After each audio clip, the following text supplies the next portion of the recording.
think I'll make a start now. And as other people come in, we can catch up if necessary, etc. I think quite a few of you are probably opting to get the recording of this and watch it another time. Maybe you're going to watch it with other people. Welcome whether you're watching now or whether you're watching later. It's very good to have you here. If you have any questions and you're actually live here now, then obviously type them into the chat box. And if you're listening to it and watching it another time and you're got questions or comments, please do just send them through to me at sarah@sarahgarcia.com.au. So fairly simple address to remember. Good. I'm going to make a start then just by sharing my screen and see where we go from here. So just a moment. Cool. Good. Cool. Great. So this particular webinar is about relationships. It's aimed at the legal folk amongst the people who I work with, but actually, of course, there's a lot in here that actually applies to everybody in their business life and maybe in their private lives too. So this is really about the power of relationships and how they can get you where your technical skills can't. And that's whether your technical skills are legal skills or any other sorts of skills. There's a limit to how far those skills can get you in the modern age. Let me take you through the thinking on this. So, there you go. I've got some questions for you to have a think about. Are you always given the opportunity to do your best work? Perhaps you don't have the right information, perhaps you are not brought in at the right moment, perhaps you're not given the right resources, but sometimes we're not given the opportunity to do our best work. We might want to think about why that is and what the implications of that are. Do we always make the difference that we're capable of making?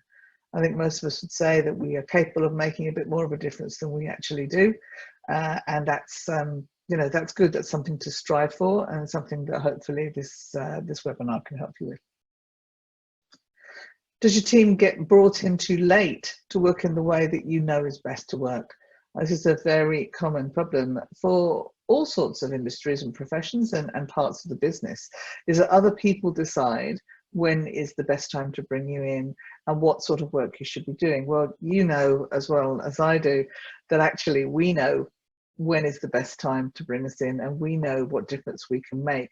Ideally, we will have the strength of relationship that means that we will be invited to specify what, where, when we work and how, rather than have others tell us to be brought in at a certain point and then to go away again. Does the company make the best use of your knowledge once you've handed it over? Do they see what they can do with it? Do they make the best use? Do they make decisions based on it? Or is it used in its most minimal form and are parts of it discarded, which is quite soul destroying, as I'm sure you know if it's ever happened to you. I'm sure it's happened to many of us who are in advisory capacity. Do you have opportunities to make an impact on the business, or do they pass you by? Do you see other departments getting opportunities to work higher up the ladder, to work with more important decisions, to be more strategic, and your department not really getting those opportunities? And to think about why that is. Is it really because you don't have the legal skills, or is there something else that needs working on? Now, things are changing. Things are always changing everywhere, of course, but things are changing in business, and general counsel are obviously seeking greater involvement, but may not get it. This is a study like way back in 2013, but from my conversations with people in this area, it's pretty much the same now. So 79% of GCs believe that the involvement of them in the commercial decision-making process could improve the performance and reduce of the company and reduce its risk. Not surprising. But only 67% said that they were more involved in developing strategy than 5 years ago. So they're not really having the power, the influence, the effect, the impact that we would like to have and that we would know would benefit the business. But actually, company directors are supporting the move to make general counsel and to make the legal department, in-house legal, more strategic. This is a study by the New York Stock Exchange. 79% of corporate directors thought the best use of legal would be acting as an advisor to the board, whereas only 37% said as a risk analysis expert for their risk analysis expertise. So it goes way beyond risk analysis expertise, but the company directors wanting that role, wanting the legal departments to step up. But it is a step up in that it does involve some other skills as well as the legal skills. And one of the things I've seen working with professions and parts of businesses that are quite technical, so yours, but also some parts of data analysis, for example, is the idea that, you know, it is those technical skills which is what will cut through every time. It's those, if you're in trouble, just keep honing those skills. If you feel there's an opportunity you're not getting, just keep on honing those skills. But actually it isn't that, it's that there are other levers to pull, and we're going to go on to that in a minute. So why is it not happening? As I say, both CEOs and general counsel say there's a frustration that legal departments can be seen as acting as black hats. So basically being the people that bring in and say, no, you can't do that, which is very demoralizing for people, killing ideas, shutting down opportunities rather than offering solutions and opening doors.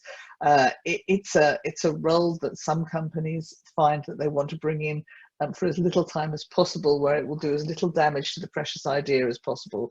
But obviously those people in legal who are working at a more strategic level understand that if they're brought in earlier, they can actually be less black hat and can actually identify opportunities. If they're brought in right at the end, it's hard to be anything other than a yes, no black hat and a kind of gatekeeper. So it's yeah, it very much depends how they're used, and that depends on the relationship. So, you know, obviously I'm going to keep coming back to relationships. In the study from McKinsey 2013, GC suspected that they were seen as a necessary evil and that others would actually rather do without them altogether. That's a really difficult situation to be in if you're going to work, surely, to think that other people would rather that you didn't have to be there at all. You know, that's not a motivating, positive way to be. But this can be turned around. This can be changed. Of course, legal is always going to be about risk aversion and about making sure that the company doesn't get into trouble and that legally it's in its best position. But there are ways to be able to turn that into a positive, to make people sort of less afraid and more welcoming, and therefore give you greater opportunity to have a strategic influence. Another reason why it's happening is, as I've mentioned just now, that lawyers are relying on technical skills and knowledge, and they don't necessarily value people's skills so highly. I have definitely had people after the talks that I've given at ACC. I have actually had a few individual general counsel come to me saying, I have been in this business so long, I'm not so sure I remember how to build those effective relationships like I should do. I'm not quite sure how I got to this point, but I've become so completely immersed in law and in the logic and analysis of law that I have stopped trying to build those relationships. Can we work together to see if that can happen? And of course, you know, all of that is possible, but and I'm not trying in any way to put those people down. They're good for them for identifying an issue which happens to a lot of people who work in a technical area, and want to do something about it. But there is a chap called Dr. Larry Richard, and in 2016 he does a lot of study on the mind of the lawyer, which I think is quite an interesting thing to spend your time doing, no any money doing. Anyway, he's in the States. He identified that lawyers tended to be more skeptical, autonomous, risk-averse, sensitive to criticism than others. And he is basically saying that we don't trust very easily, and of course that's an issue with relationship building. We like to be very sort of left brain and try to think very carefully about the rigor of things rather than think about opportunity and possibilities and those sorts of things. But all of that can be shifted while still safeguarding that logic. So to progress in today's world and to get the opportunities they deserve, lawyers really do need to increase their influence. The reason for that being that in today's world, budgets are assigned in proportion to the difference that it makes to your work makes to the bottom line. So in order to be a department where you make a big difference to the bottom line, the thing that's necessary is to help people create positive action. So your wisdom has to turn into dollars and be seen to turn into dollars. And to do that, you need to be able to work with other people, work through other people, be able to influence, as well as be able to have the right, correct information and wisdom and expertise. Let's have a quick look at business leadership. This relationships is part of this model, but I thought I'd touch on it to see if any of you haven't seen this before, see where it fits in. So thinking about business leadership, so if you're a business leader, you are able to influence, you are up there taking the opportunities, being offered the opportunities to develop your craft, to increase your status, your influence, to stretch your skills and those of your department. So this is a place where you really want to be.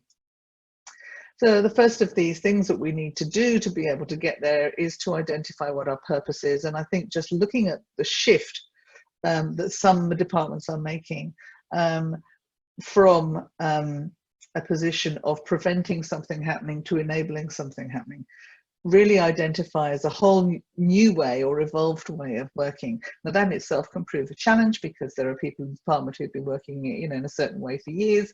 But nonetheless, to identify a renewed purpose, an evolved purpose, is a very powerful thing. I can help you with that if that's something you want to do, or if you just want to talk about it. It is really about identifying why you exist rather than what you do, but I'll leave it at that. The next one is to develop solutions, actual sort of business commercial solutions, so that you're not shutting things down, but you're opening them up and providing ways in which to achieve greater profit, etc. And by having that purpose that is more aligned to the business goals and having solutions, you're becoming more relevant. Third one of these is communication. Obviously, the way you communicate with others, by perhaps not excluding them using legal language, by ensuring that you're talking in the most layman's terms possible, by not putting, if you like, an intellectual barrier around yourselves, which some people do, is great and very powerful, and to be able to use more positive expressions of what it is that you're putting forward. As I've said, there is a danger with these that you do end up with your black hat on. So how is a way that you can express the same thing, but in a way that is not demoralizing, which is upbeat, which people feel like there is a way forward afterwards. It's really important in terms of being brought on board, because if you're not brought on board, then you don't get the opportunities. So if people are resistant, reluctant, if they see you as a black hat too much, then that becomes difficult.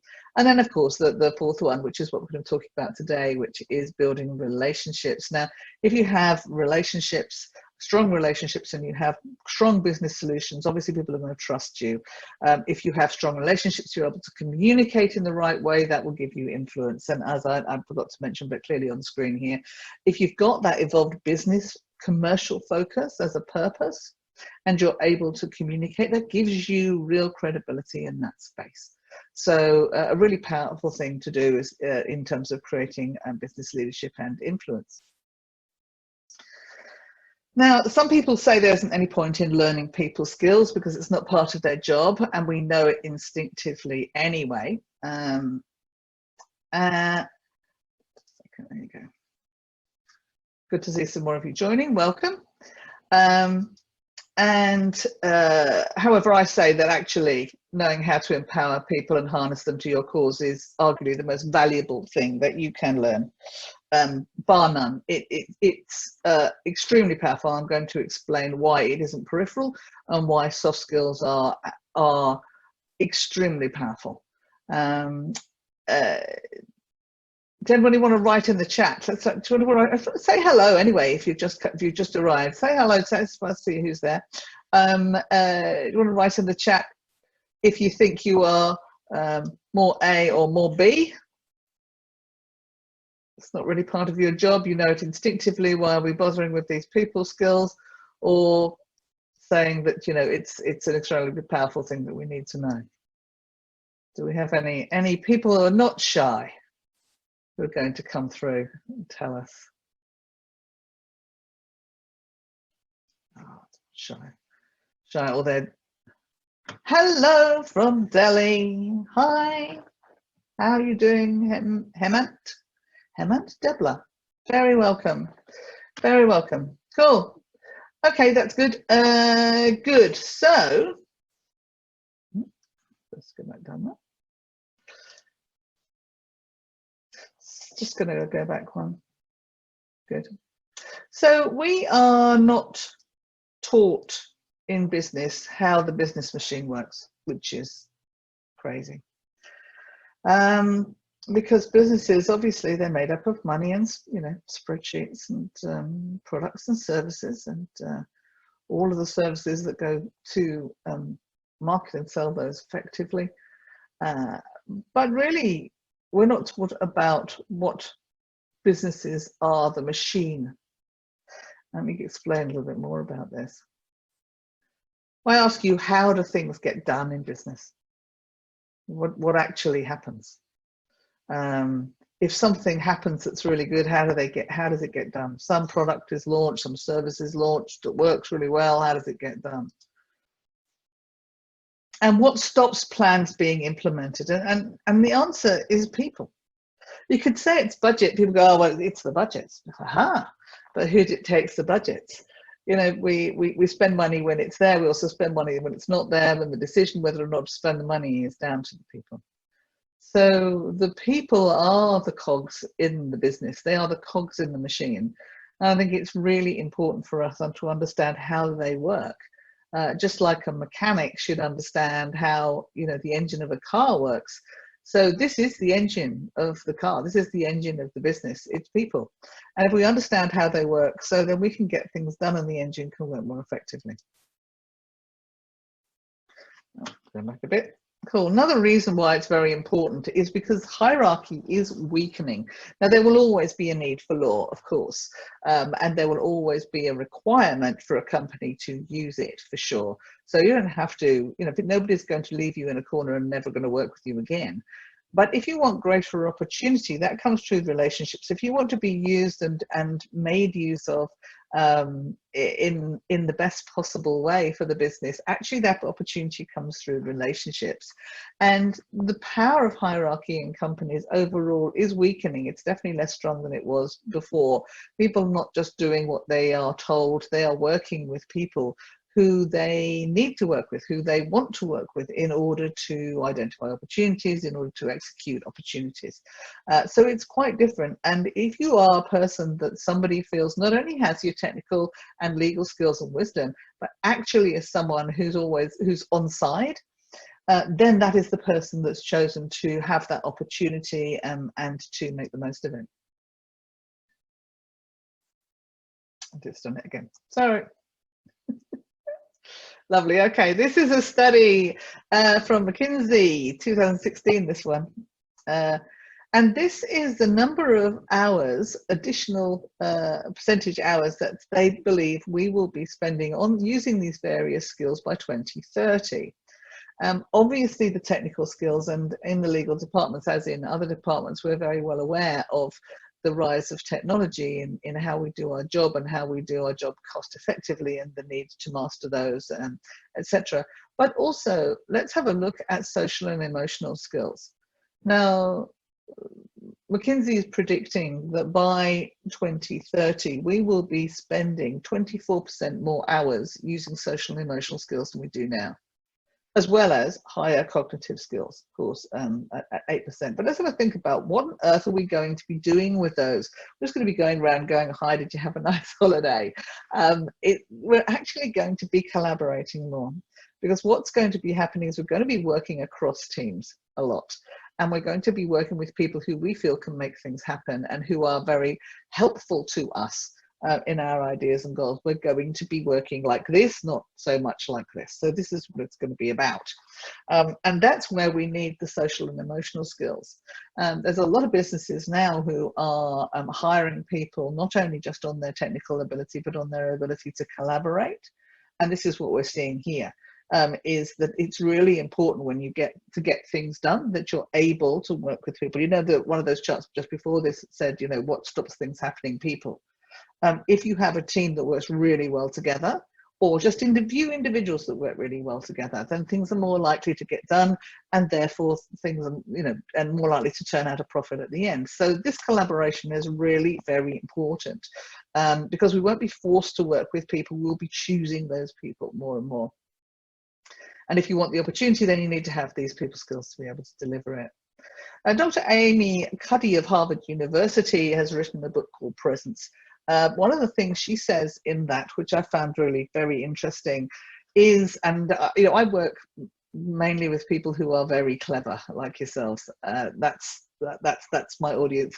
They're my clients, and she basically says that she's a doctor of social science, and she says that they have to, in order to be trusted, you actually have to, in order to impress people, you have to be trusted first. That it is it's the first thing you have to do. They have to realize that you are on their side, and then they can listen and understand how clever you are. But they can't do it the other way around. You can't go in there and just be incredibly clever and people want to work with you. If you want to be given those opportunities, if you want to be taken inside the tent, then gaining trust is incredibly important first, before you impress people, and I've seen that in lots of in my old business judgment, well, an awful lot with data. I saw a lot of business leaders trying to go into clients and basically just show how incredibly clever they were, and the clients really, really not impressed at all. Whereas if you went in and you formed a relationship and you worked out what they really needed and how they needed to be dealt with, etc., and you dealt with them on their terms, this was a very different matter. And then you could be super clever and they'd be thrilled.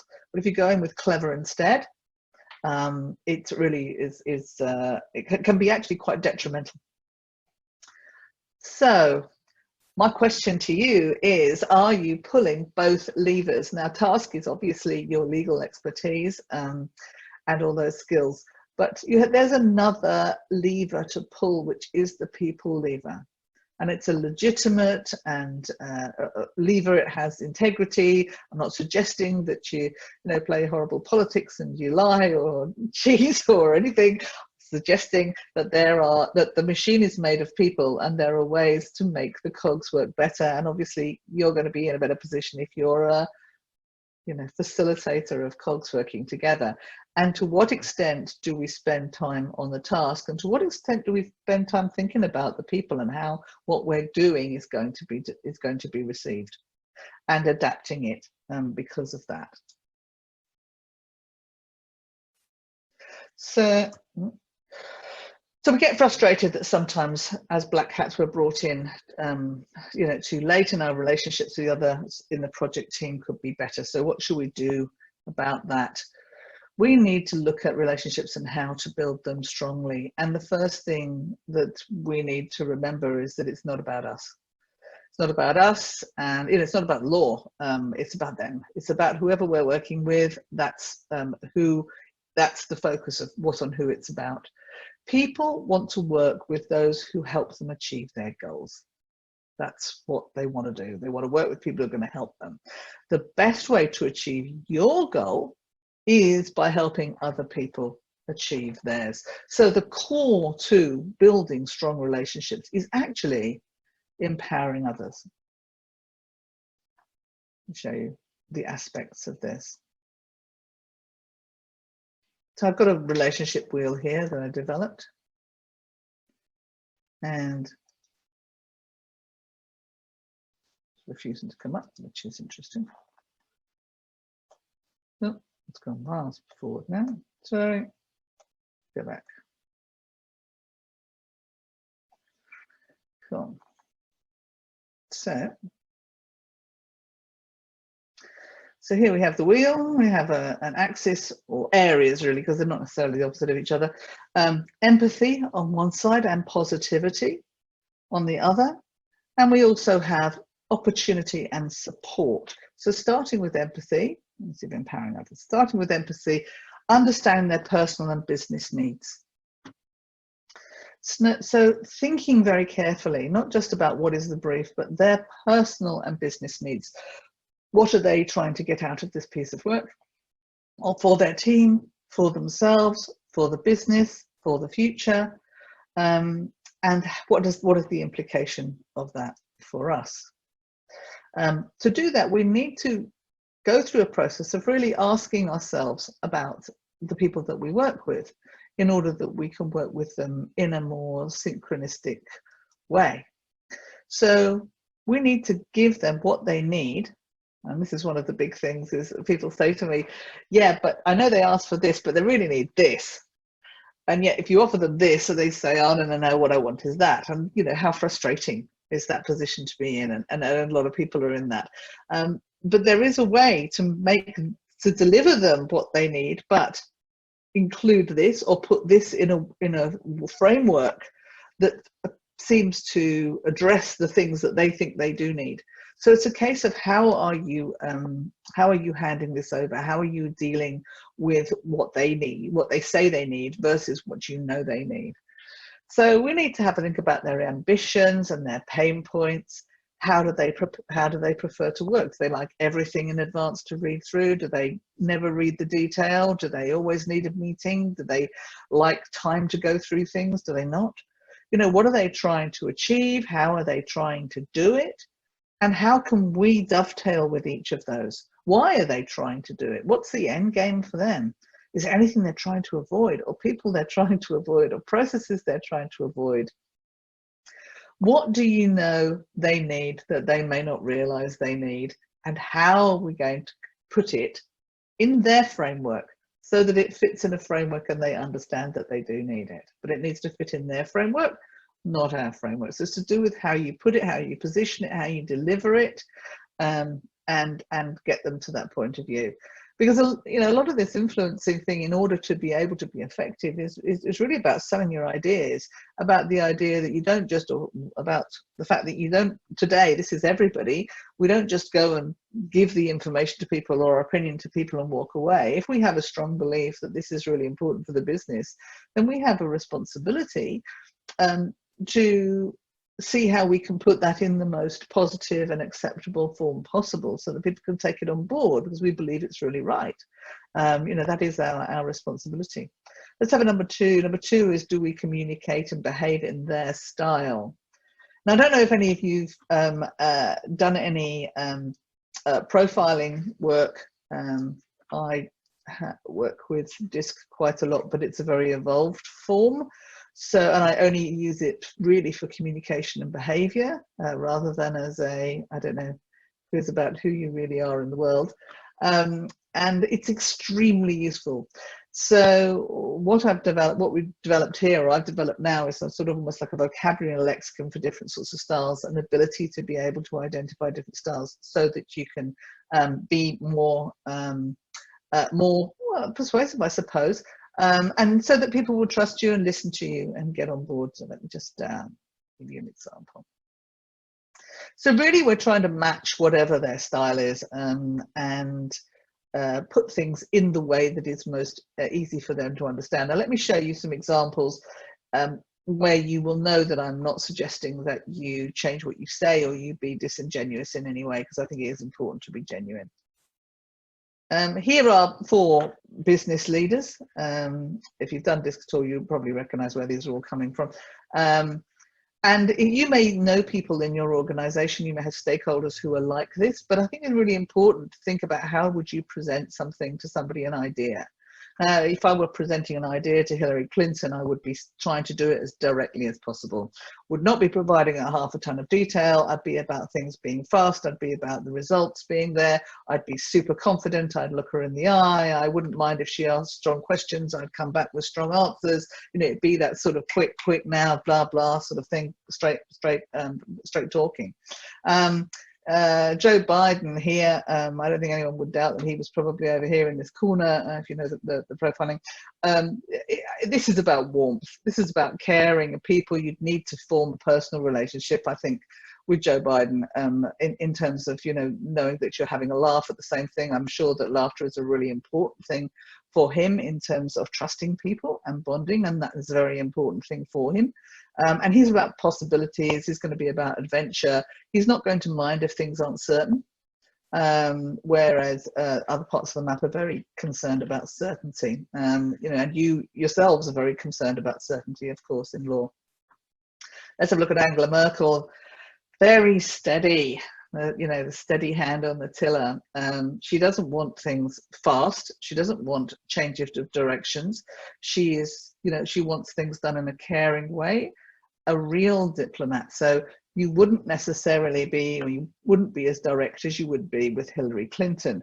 You would instead be talking her in a, you'd be pulling the emotion down, you'd be being quieter, you'd be being slower and steady, and that would make you trustworthy, and you'd be putting those ideas in that way. You'd also be talking about the caring aspect of what you're doing. Once you'd got to a process that was agreed, you'd be sticking to it. You wouldn't be running off on another idea, which both Hillary Clinton and Joe Biden might do, for example, if they thought it was a better idea. And let's have a look at Bill Gates. So Bill Gates is not going to listen to you unless you've got all the detail to present to him. He's going to want accuracy, accuracy, accuracy, and logic. Now, legal departments are typically up here. It's a technical skill in that you have a lot of detail that has to be correct. So in that way, you are like business analysts. And accuracy is incredibly important. Of course it is. Of course it is. But the people that you're talking to may not be like that you. They may well be over here, and nobody else has the interest in or ability to deal with detail like you do. And they don't have a need for it, and it clutters their mind to what you're really trying to get to. So in order to stretch across to these sorts of people, you're going to have to find different ways to talk. That doesn't mean you have to change your point of view, definitely not, or reduce your logic. It's a way to present your thinking to them that will have the best effect. So that's what I mean when I'm thinking about adapting your style. Then support, offering to help them in their terms. So instead of thinking about what we think might be helpful, what would they think would be helpful? Let's have a think about what they want. So this isn't about trying to put, you know, a round peg in a square hole. It's about trying to formulate your work into a square peg if it's going in a square hole. And trying to work out how you can help them in their terms. And what we think will be helpful is not necessarily what other people think will be helpful. You'd be amazed at how different people are, especially if you worked an awful lot with lawyers, because I suspect that it may be a profession where people are quite similar to each other. And then when you start thinking about how other people are, and they're really not like you, and we are not like each other. And we don't want to be. So, you know, the idea is to see if you can formulate something that will drop into this hole, which is what you want it to do, the best way possible. Make them look good. So we're down in positivity now. So to make them look good. Everybody loves to work with people who make them look good. I've got a bit of an example here. This is somebody who actually doesn't look anything like the chap I'm going to tell you the story about. When I worked in advertising in the late 80s in London, I was very excited to be given the job of a senior strategic planner, and I'd come from a bit outside the industry, and I was taken in to see or called in to see my board account director, and for a very powerful position. And the account people tended to mistrust the planners, because the account people really just frankly wanted to sell advertising, whereas the planners wanted to make sure, with their knowledge of psychology and the consumer, that it was actually going to work. So as far as the board account director was concerned, did he have a troublesome planner on his hands who was going to, you know, in any way unsell and add to a client that the plan didn't think was going to work? Anyway, so there I am. I want to impress him, of course. So I go into his huge office. If you know London at all, it was by Regent's Park, one of those Regency buildings. I don't know what the floor to ceiling height was, but it was very big. Huge, big windows, you know, that you push up and down, you know, in sofas, everything in his desk, a huge, great desk, big leather chair, all of the things you expect from the 80s. advertising in London. And I stood there and he said, I want you to tell me what you think advertising is for. And I said, so I was very excited about this. I thought, I'm sure I know the answer to this. Of course, I would have prepared this for any interview I had. So I talked about, building relationships with the consumer, developing a brand that had an appeal. I talked about emotion. I talked about market share and all those sorts of things. And, when eventually I'd finished rambling on to him, he just turned to me and he said, no, the role of advertising is to get your client promoted. And then he got up and left the room. I was astonished and horrified, actually, because it was not the purest idea of what I thought I was doing. But there's a grain of truth in that. He didn't actually survive in that job very long after that, because I really think he was missing a trick about what advertising was about. But he did tell me a lot about what it was like to be able to have a strong relationship with a client, to be able to make them look good and make good things happen for them. And I think it's a powerful thing to be able to do. Solution focus. This overlaps with the solution that we talked about before on the other model. This is about not delivering people individual ingredients when they've asked for a birthday cake. So if you go to a friend's house, you said you're going to bring the cake, then for goodness sake, bring the cake. Don't bring ingredients. So bring them a proper solution. Don't bring them bits and pieces of legislation, bits and pieces of legal judgment. Instead, bring them solutions, because that's what they want. They want the cake. They don't want the ingredients. And the last one is deliver advantage. This is, can we find a way to deliver advantage and deliver opportunity to our clients?